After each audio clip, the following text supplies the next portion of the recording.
Eksekutif Produser Syafial Rustama. Yuk kita kasih tepuk tangan yang paling meriah. Masih di jajaran Eksekutif Produser ada Ibu Ardina Atlas. Silakan Ibu. Beserta dengan Bapak Reno Angguro. Dan terakhir Eksekutif Produser ada Bapak Wicaksono Wisnu Legowo sekaligus penulis skrip dari film Kampung Jabang Mait. Selanjutnya produser kita ada Bapak Ajis Gibyo. Produser Muhammad Barkah Winata. Selanjutnya sutradara kita Bapak Wisnu Surya Pratama.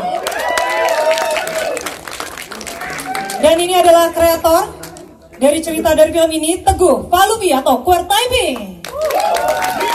Dilanjutkan dengan Prasojo Muhammad juga sebagai kreator dan berperan sebagai Bah Amar juga di film ini. Selanjutnya ada Rasya Yoga, jajaran cast silakan masuk. Wow, Rasya silakan. Oke, selanjutnya ada Kuku Prasetya Kudamai,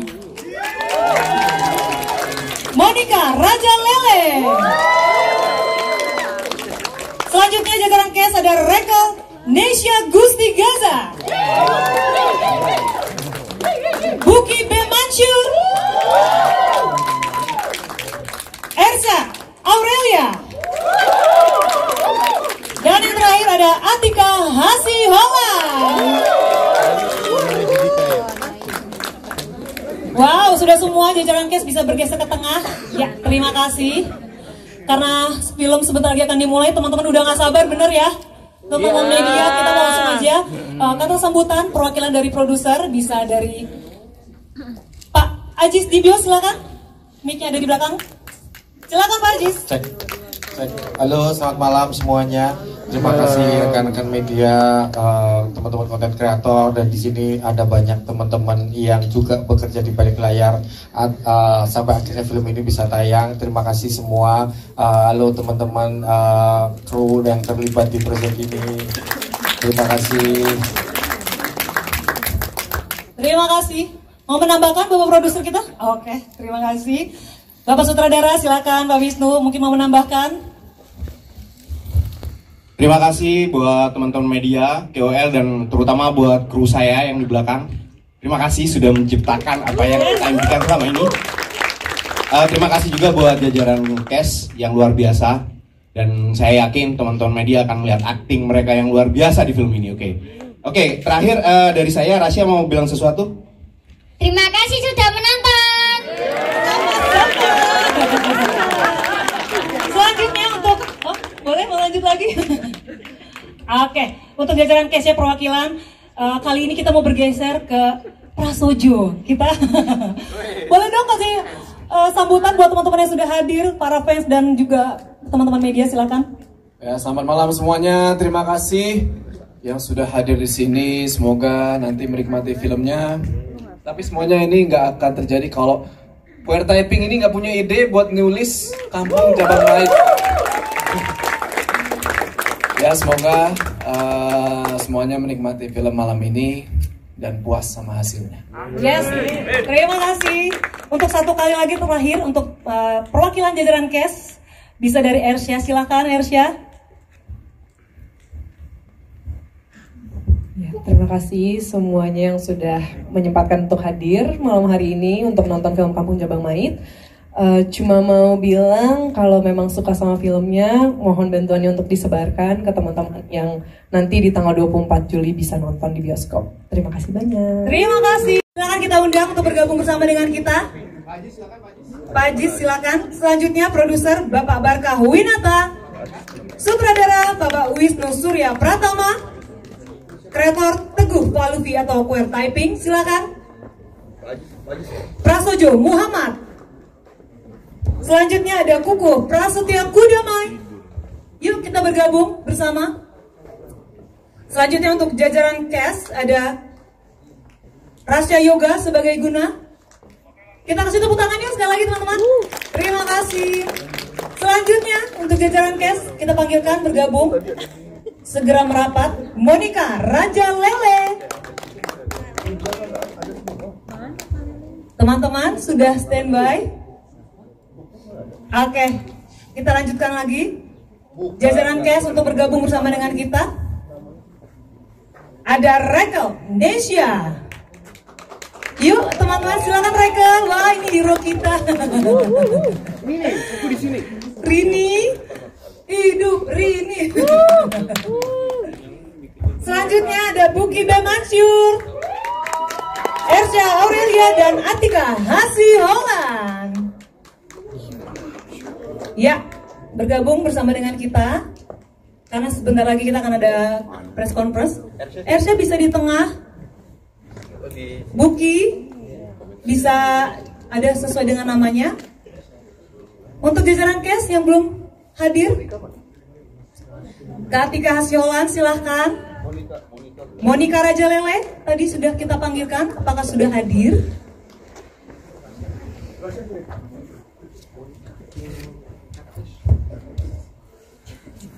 Oke, sudah lengkap semuanya? Monica Rajalele. Oke, kita langsung aja. Kita mau tanya-tanya sedikit aja, tipis-tipis sebelum teman-teman media bertanya untuk jajaran cash dan juga filmmaker.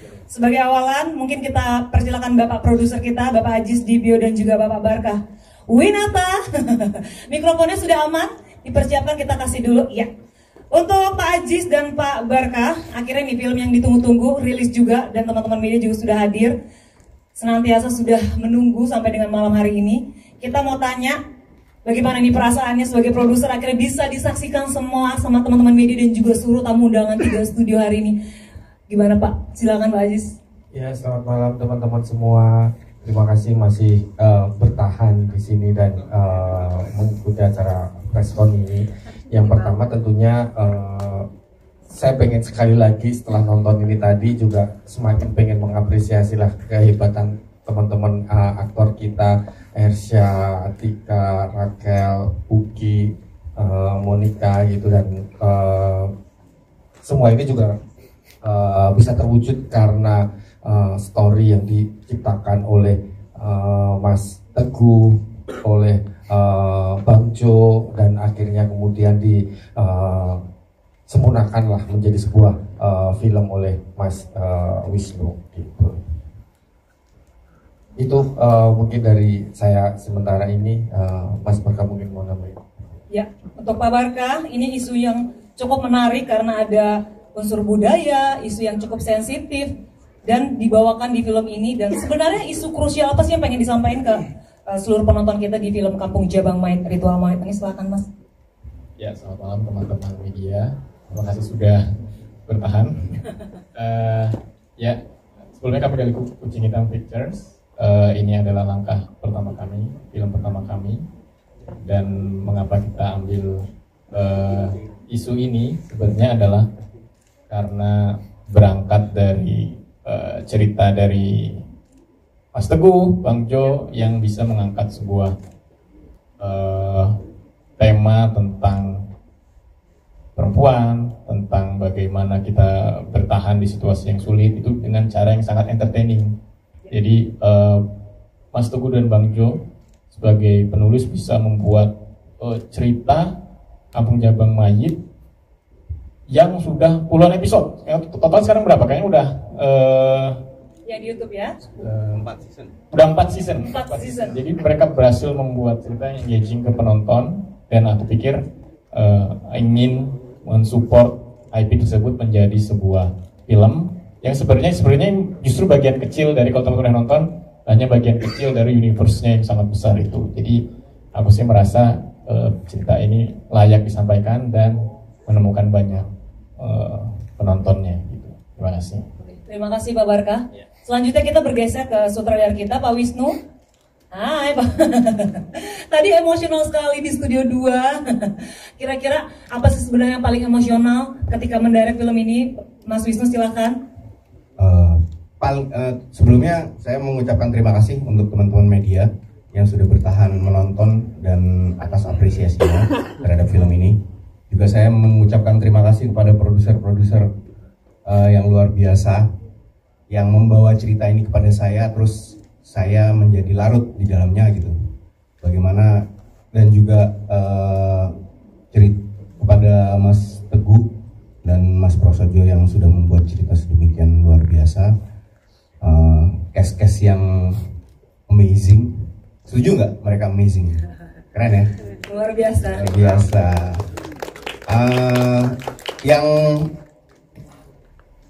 Yang paling penting sih buat saya adalah ini adalah sebuah karya yang dipersembahkan untuk perempuan. Ceritanya tentang perempuan itu aja sih. Dan itu yang membuat saya emosional. Bukan karena saya laki-laki, tapi karena orang yang paling berharga dalam hidup saya itu adalah perempuan. Siap, terima kasih Pak Wisnu.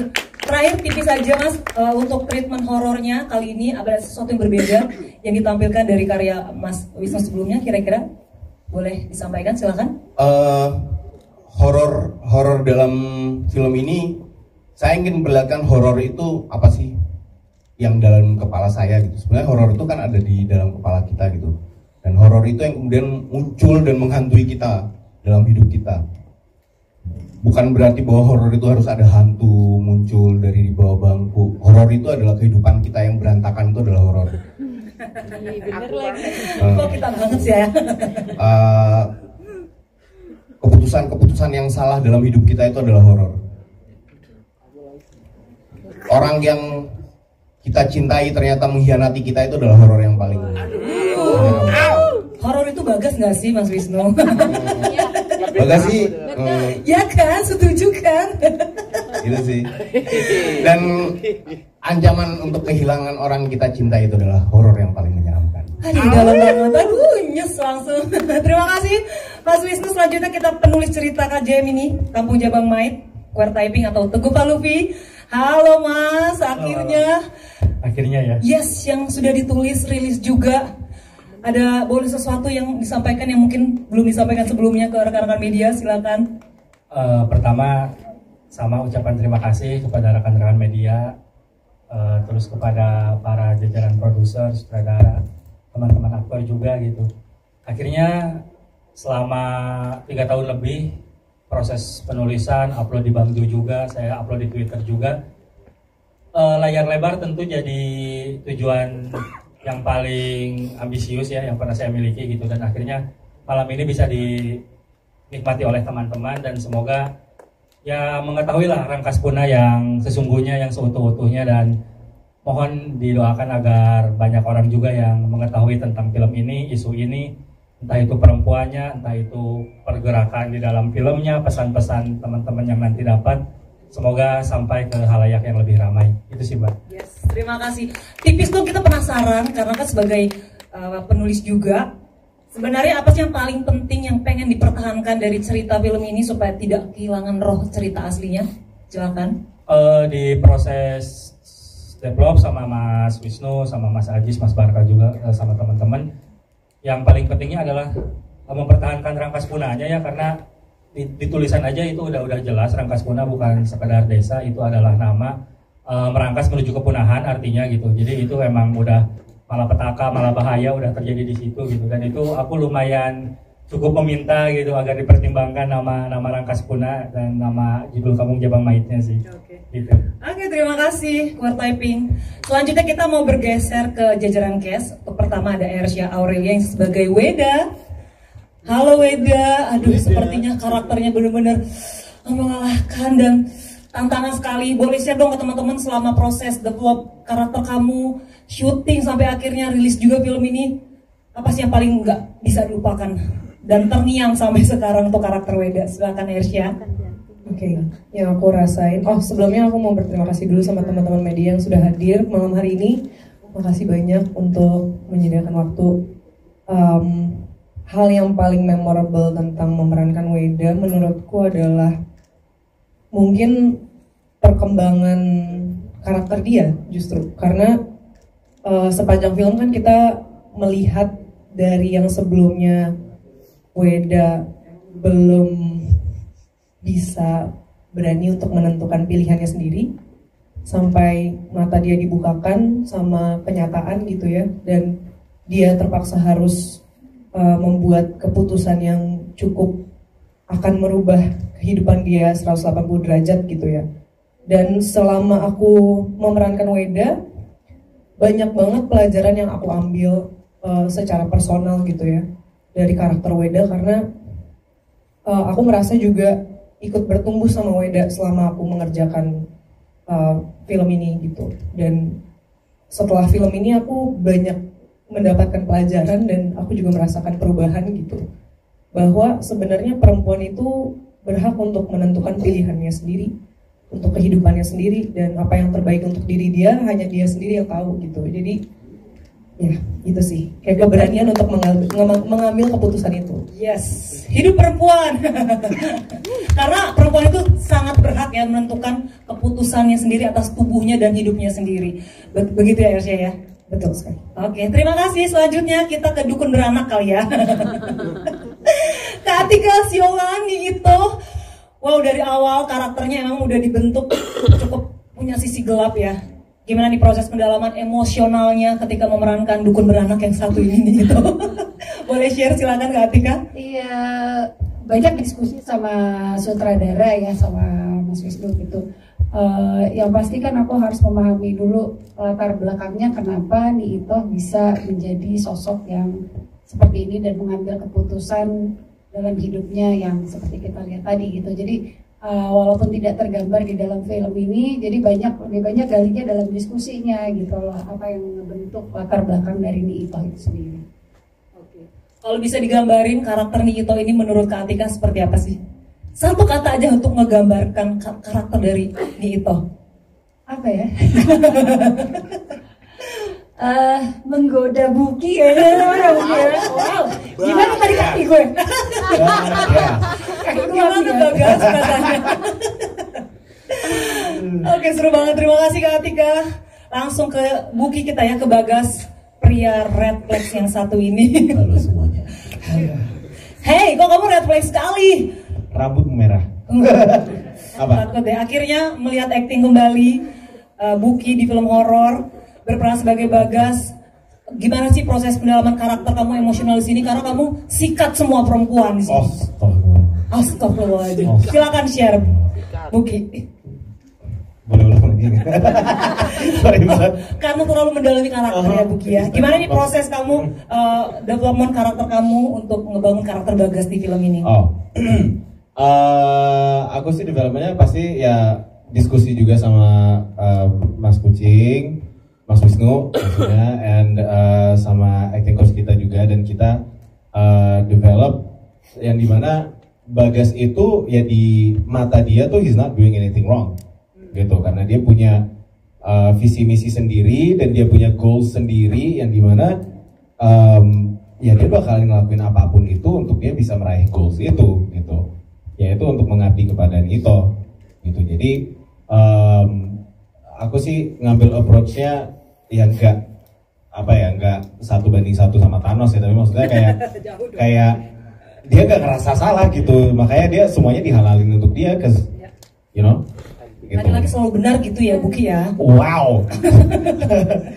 Iya gitu sih. Oke, terakhir nih Buki, ada gak sih adegan selama karakter kamu di film ini yang bikin deg-degan?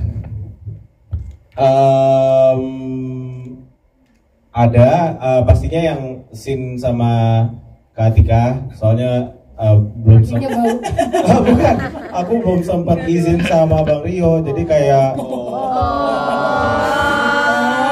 maaf ya Bang Rio gitu, jadi tapi pas diikat kok. Yes. Itu sama sebenarnya bukan deg-degan tapi kayak excited, itu adalah semua fight scene-nya. Soalnya kita latihan koreografi fighting scenes-nya itu ada beberapa tuh, ada yang sama Kijaka, terus ada juga yang ending fight scene itu yang dan itu ya yang gue mati. Dan di situ sebenarnya fighting scene-nya awal-awalnya tuh initially-nya tuh di koreonya lebih rumit ya, lebih wah Jackie Chan apa gitu, tapi banyak yang dipersimpel lagi jadinya seperti itu. Dan kayaknya kalau misalnya dibikin lebih ya se koreo yang awal kayak bakalan kayak nggak se-efek yang ini gitu loh, ngerti sih? Kayak it's simple, ya simple tapi kayak efektif banget gitu. So itu sih yang aku deg-degannya tuh excited gitu ketiknya. Terima kasih Buki. Thank you. Selanjutnya kita bergeser ke superhero kita. Ada karakter Rini Rekel. Tepuk tangan dong sekali lagi buat Rini kita di film Kampung Jabang Mait. Wow, tadi kamu banyak sekali para penonton pada tepuk tangan ketika kamu berhasil mengeksekusi Ni Itoh. Boleh dong digambarin karakter kamu di sini ketika baca skrip pertama kali? Apa sih yang kamu rasain, Rekel? Silakan. Selamat malam semuanya. Terima kasih sudah hadir. Karakter di sini tuh Rini mewakili sosok perempuan yang memendam semua perih, pahit, rasa sakit hati yang dalam karena laki-laki ini. Aku. Tusuk aja kamu iya deh. Dan seperti yang tadi Mas Wisnu bilang, kalau yang paling horor itu adalah keputusan yang kita ambil. Tapi di film ini, keputusannya salah, sorry. Tapi di film ini menunjukkan kalau perempuan itu bisa tetap bertahan walaupun di keputusannya salah sekalipun. Gitu. Jadi aku memerankan karakter ini di sini itu banyak diskusi juga sama Mas Wisnu, sama tim. Dan semoga bisa menyampaikan apa yang ingin disampaikan dari karakter ini dan film ini. Terima kasih Rini. Terakhir dong, Rini, untuk karakter kamu di sini kan karakternya cukup sulit sekali ya diperankan karena kamu diam tapi ternyata menyimpan emosional yang penuh sekali. Gimana sih kamu akhirnya bisa implementasi semua karakter itu dengan sangat baik dan akhirnya wow, teman-teman penonton terbawa emosinya. Silakan, apa aja masih ke bawah ini.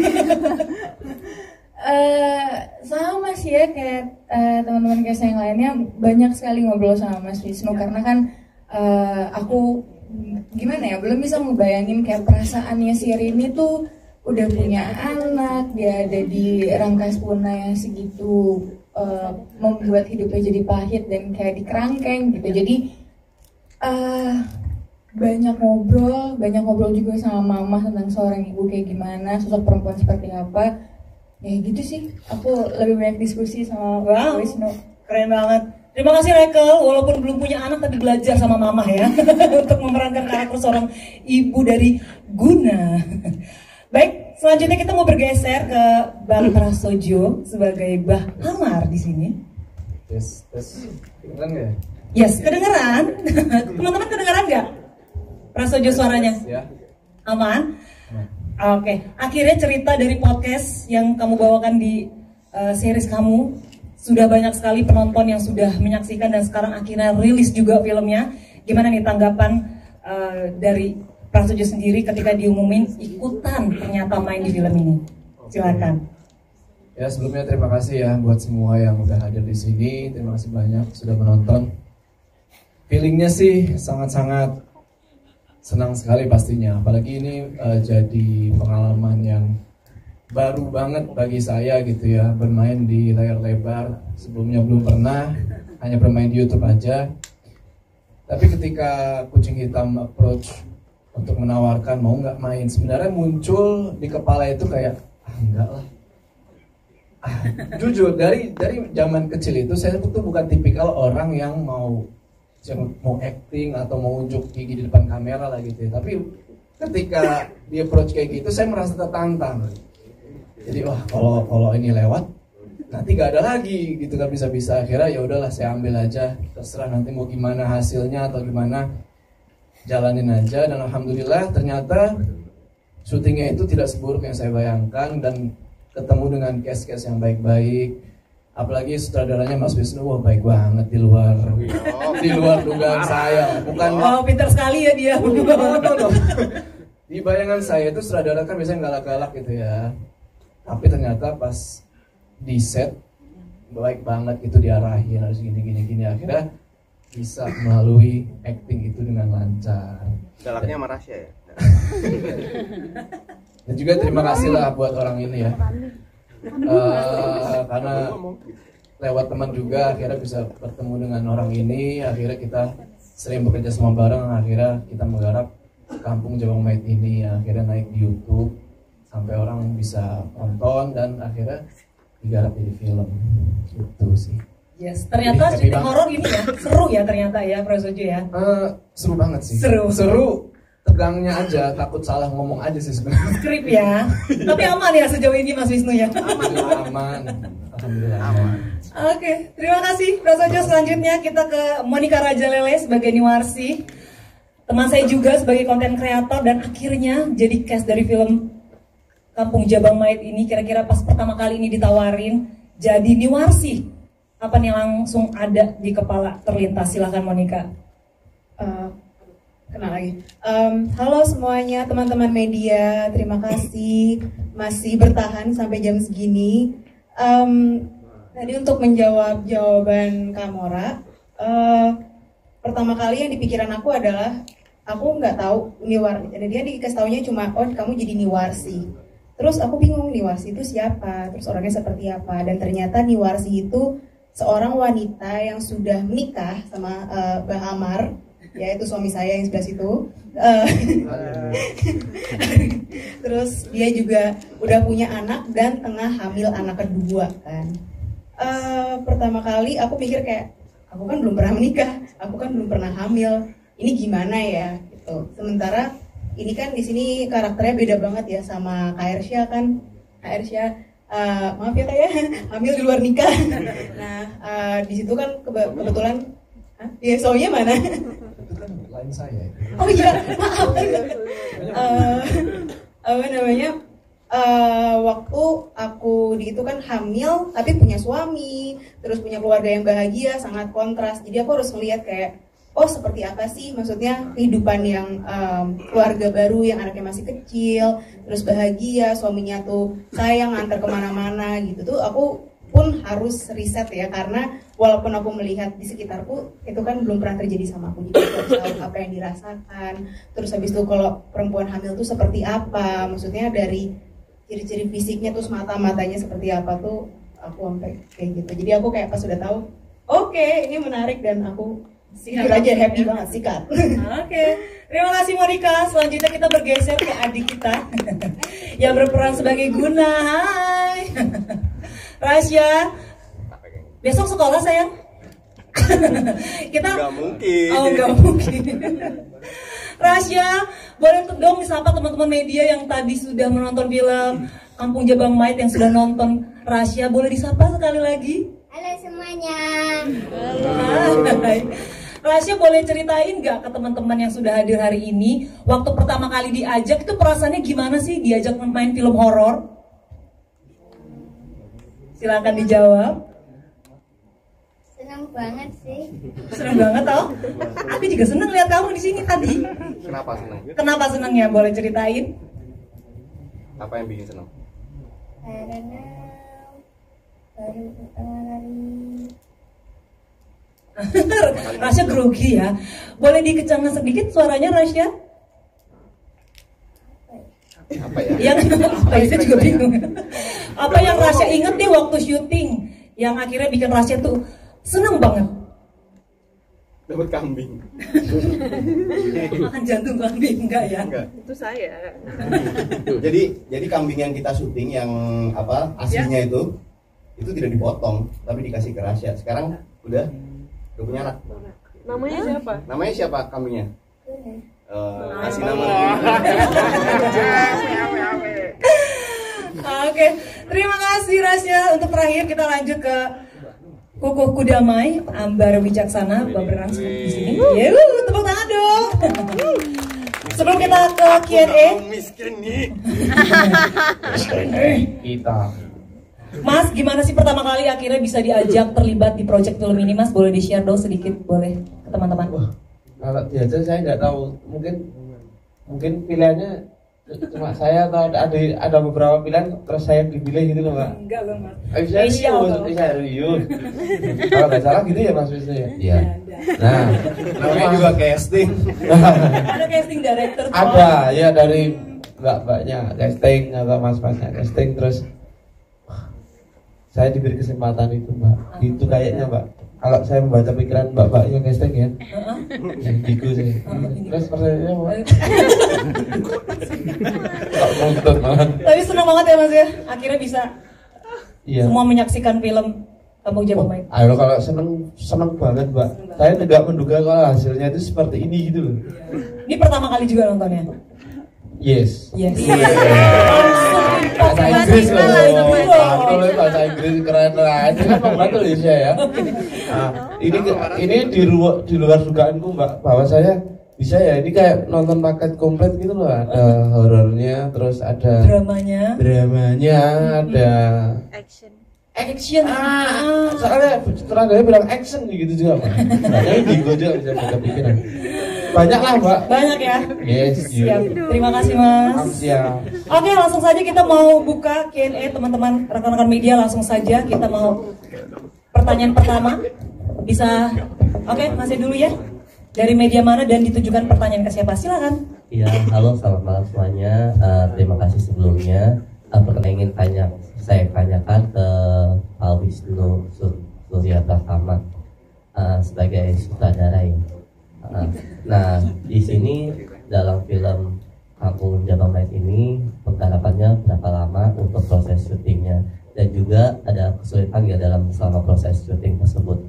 Serta yang kedua, untuk pertanyaannya buat Kak Weda, yang memerankan Kak Weda. Di sini ada kesulitan dalam tantangan yang seperti apa di Kampung Jabang Mait, kan ini secara film horor ya. Nah, ada kesulitan dalam memerankan di film ini. Itu aja sih. Baik, silakan Mas. Langsung dijawab ya. Proses syutingnya dari ditulis terus persiapan itu kira-kira penulisan kemudian masuk ke praproduksi itu kita melakukan hampir 4-5 bulan ya. 4-5 bulan. Terus kita masuk ke praproduksi, menyiapkan syutingnya sendiri. Kita ada sekitar 20 hari produksi, 21 hari produksi, 20 hari produksi, lupa udah tahun lalu karena ya sekitar segitulah. Terus kesulitannya karena 80% film ini siang, jadi waktu syutingnya sangat terbatas. Jadi kami tidak bisa syuting di atas jam 4:30. Jadi tapi kesulitannya itu, keuntungannya syutingnya sehat, enak, istirahatnya banyak masih, dan ada waktu buat setelah misalkan saya pengen sesuatu gitu, semakin dekat dengan teman-teman aktor, dengan teman kru, setelah syuting itu kita masih punya waktu untuk diskusi, untuk ngobrol, makan malam bareng gitu. Jadi nggak capek, lelah, terus pulang tidur, terus besok syuting lagi, pulang tidur, besok syuting lagi, nggak. Jadi proses kreatifnya itu berjalan terus gitu. Itu sih untungnya itu, tapi memang tantangannya adalah siang. Dan siang itu membuat secara cahaya ya, continuity-nya itu susah sekali. Karena kan kita tidak bisa prediksi awan, untuk tiba-tiba awannya tebal. Ada hari yang kemudian kita nggak bisa terusin syuting nih jam 3, yuk pulang gitu. Kenapa? Karena awannya tebal banget, belang kalau diterusin sama scene yang sebelumnya gitu. Jadi ya itulah tantangannya itu. Oke Mas, terima kasih.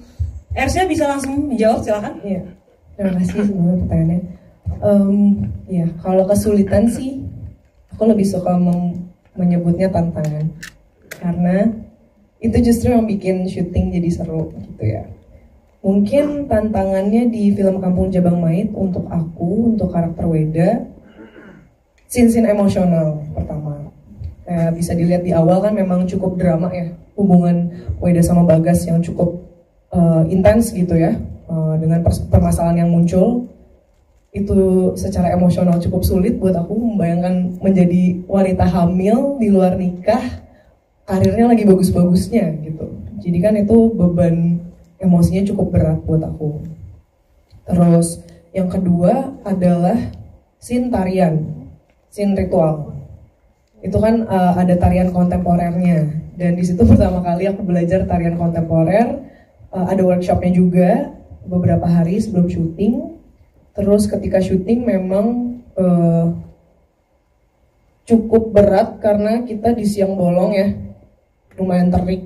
Terus nggak tahu, ketika ngerjain scene itu lumayan ngawang gitu rasanya, kayak nggak napak. Terus ketika kelar tuh kayak butuh beberapa momen untuk ngumpulin kembali, kayak balik ke gimana yang ngejelasinnya? Iya, maksudnya untuk napak lagi. Untuk napak lagi gitu. Terus Setelah itu mungkin beberapa scene kayak yang di ruangan yang bayangan Weda yang putih itu juga suaraku sempat hilang. Terus mungkin scene ending kali ya, yang makan jantung. Itu makan jantung beneran kebetulan. Makan jantung beneran, jadi ya itu sih beneran jantung beneran. Udah direbus belum? Luki nggak tahu. Saya nggak ngasih tahu sih. Nggak usah di spill lah ya. Intinya itulah makan jantung beneran. Jadi kayak emang harus agak-agak nahan mual. Oke. Terima kasih Arsya. Terima kasih. Selanjutnya pertanyaan. Boleh Mas, silakan. Boleh bantu mikrofonnya. Oke, terima kasih untuk kesempatannya. Saya Topan dari Historical Film. Aku ingin bertanya untuk CGI Kampung Jabang Mait ini berapa persen Pak? Nah, dan ini lokasinya di mana sih? Karena suasananya seru banget ya, patung-patung yang kayak melahirkan itu. Itu saja sih. Terima kasih. Terima kasih. Penambahan CGI mungkin 5-7% ya Mas. Nggak yang dominan sekali. Lokasinya kebetulan kita semua syuting dilakukan di Jogja. Jadi memang sengaja untuk mencari lokasi yang mensupport cerita itu. Kebetulan kita syutingnya waktu itu di bulan Agustus. Jadi memang sengaja untuk memilih bulannya di bulan Agustus ketika musim kemarau. Terus juga tempatnya itu ada beberapa tempat yang kita temukan secara tidak sengaja. Kayak misalnya padang rumputnya itu sebenarnya dulu ladang tebu. Jadi tebunya sudah panen, tapi kemudian nggak ditanemin tebu lagi, jadi tumbuh. Jadi padang rumput. Wah, itu dan kemudian dia menghadap ke bukit, jadi seperti jurang gitu. Terus sebelah sana ada bukit. Nah itu yang akhirnya waktu itu saya mempunyai kebutuhan untuk membuat altar. Nah, saya dibantu sekali dengan salah satu seniman yang mendesain, production designer kita namanya Mas Sulang Sunu. Mas Sulang itu seniman yang luar biasa. Dia yang membuat desain rumah Nito, yang luarnya kasih permisi seperti apa, eksteriornya, terus habis itu juga patung, altar segala macam dia. Dia juga yang membuat poster artistik yang merah itu sama ada aksara juga ya? Dan aksara. Nah di kami jadi intinya adalah Rangkas Puna itu saya tidak mau identikan dengan satu etnis tertentu. Ini adalah tempat yang orang masuk itu tidak bisa mengidentifikasi saya sedang di mana nih. Makanya kemudian saya pakai altarnya dengan model-model patung megalitikum seperti halnya di Taman Nasional Luri Lindu. Terus habis itu ada aksaranya kita bikin sendiri aksaranya. Terus habis itu sebenarnya aksaranya itu bisa dibaca. Jadi A B C D E F G itu tapi dengan huruf Rangkas Puna. Nah nantinya kemudian aksara itu akan diperjelas nanti dipakai oleh teman-teman di konten-kontennya. Terima kasih Mas Wisnu. Sebelum kita meninggalkan studio, satu lagi pertanyaan terakhir dari rekan-rekan media, silakan untuk bertanya. Ke jajaran cast mungkin ada yang bertanya untuk laki-laki red flag di sebelah sana. Suami-suami. Atau mungkin ke dukun beranak kita bisa langsung bertanya saja. Karena aku penasaran juga sebenarnya itu. Bisa akhirnya. Boleh teman-teman? Ya, Ibu silakan. Singkat saja. Di Jakarta ini proses dalam karakternya karena kan beda ya pun berapa lama gitu apa improvisasi atau gimana kayaknya saya lihat gergetan gitu. Ya ini memang tantangan tersendiri ya, pertama kali memerankan karakter dukun. Udah dukun beranak ilmu hitam pula. Jadi memang ini tantangan tersendiri. Aku juga pada saat pertama kali di approach dan pertama kali proses reading ada juga kekhawatiran ketidakpercayadirian gitu ya. Bisa nggak ya. Tapi ya itu dia, kita namanya aktor, kita berproses, kita ada orang-orang yang mendampingi, kita research sendiri juga gitu ya. Ya dan ya itulah apa yang terdeliver di film tadi gitu. Jadi jawabannya ya itu tantangan yang berat dan deg-degan banget di awalnya, sempat nggak yakin juga bisa meranin itu dengan baik. Yes. Dan hasilnya ternyata luar biasa. Terima kasih Kak Atika. Boleh dong kita kasih tepuk tangan terakhir kalinya. Sebelum kita meninggalkan studio, saya mau mengundang untuk seluruh jajaran cast dan filmmaker untuk bangkit.